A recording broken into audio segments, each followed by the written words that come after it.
My next guest was used also in worshiping the devil, participated in human sacrifice rituals and cannibalism.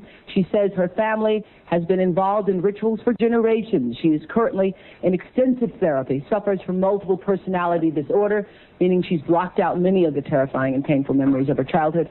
Meet Rachel, who is also in disguise to protect her identity.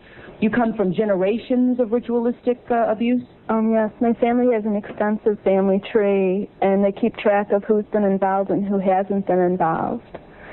And it's gone back to, like, 1700. And so you were...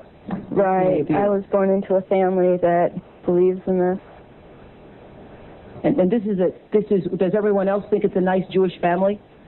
From the outside, you appear to be a nice Jewish girl? Definitely. And you all are worshiping the devil inside the home? Right. There's other Jewish families across the country. It's not just my own family. Really?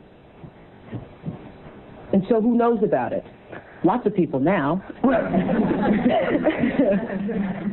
I talked to a police detective in the Chicago area, and several of my friends know, and I've spoke publicly before. And so when you were brought up in this kind of evilness, did you just think it was normal? I've blocked out a lot of the memories I had because of my multiple personality disorder. But yes, I mean, it's like if you grow up with something, you think it's normal. Mm-hmm. I always thought something... So what kinds of things? You don't have to give us the gory details, but what kinds of things went on in the family? Well, there would be rituals in which babies would be sacrificed, and you would have to, you know... Whose babies? There were people who bred babies in our family. No one would know about it. A lot of people were overweight, so you couldn't tell if they were pregnant or not, or they would supposedly go away for a while and then come back. The other thing I want to point out, not all Jewish people sacrifice babies. I mean, no. It's not a very typical thing. I just want to point that out. This is the first time I heard of any Jewish people sacrificing babies. But anyway, so you witnessed the sacrifice? Right. When I was very young, I was forced to participate in that, in which I had to sacrifice an infant.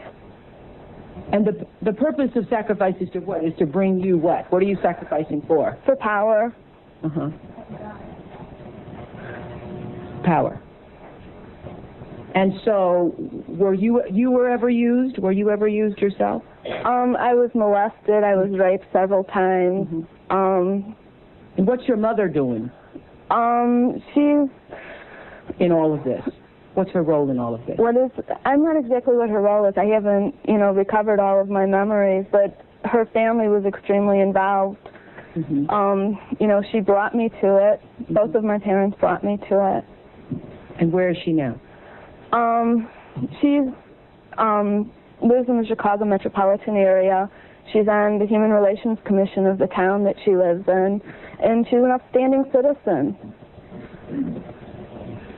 Nobody would suspect her. Were you raised with a sense of right and wrong, Rachel? Yes.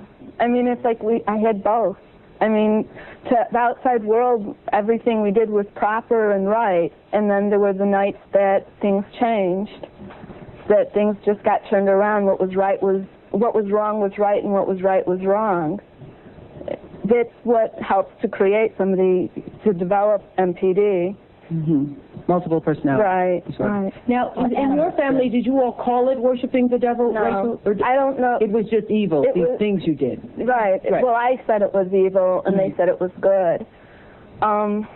There's a book that I had just come across called Lilith's Cave, which is a book of Jewish mysticism and supernatural, and there's a lot in that book that relates to what I, endured when I was a child.